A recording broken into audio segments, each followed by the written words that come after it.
Sige po at tayo po ay tumayo para po sa ating Bible reading.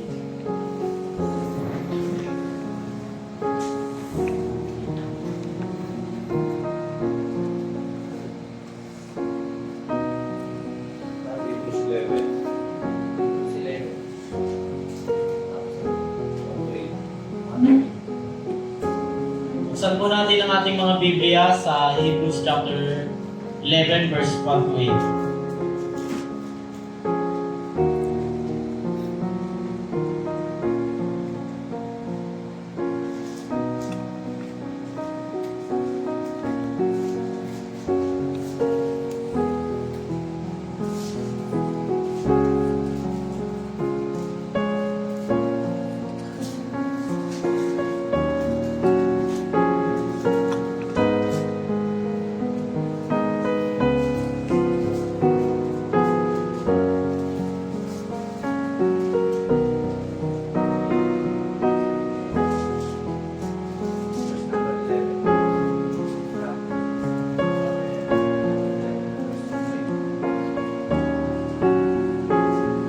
Sige po, buksan po natin sa Hebrews chapter 11 verse 1 to 8. Verse number 1. Now faith is the substance of things hoped for, the evidence of things not seen. Verse number 2. For by it the elders obtained a good report.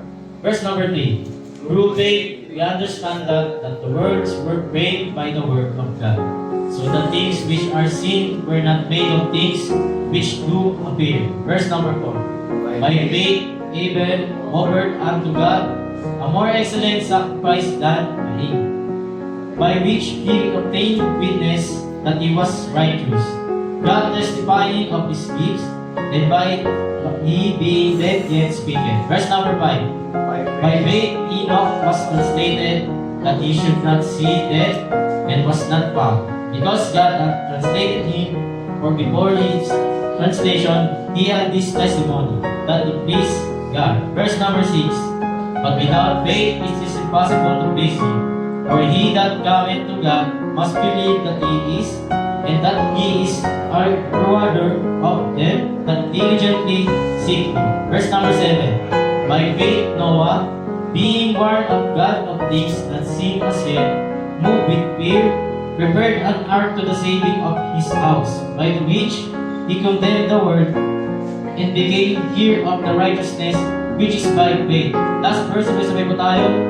By faith Abraham, when he was called to go out into a place which he should after receive for an inheritance, obeyed, and he went out, not knowing whither he went. Maraming salamat po.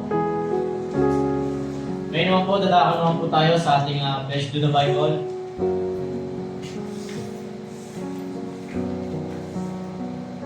Taas po natin ang ating mga Biblia. Sabay-sabay po natin banggitin.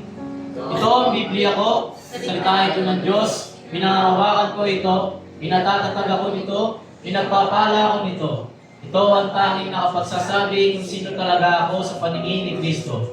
Kung ano ang meron ako sa biyaya ng Diyos at ang lahat ng magagawa ko sa tulong ng ating Panginoong Jesus. Maraming salamat po. Tama rin na po tayong po. Ngayon naman po sinatawagan ko po si Pastor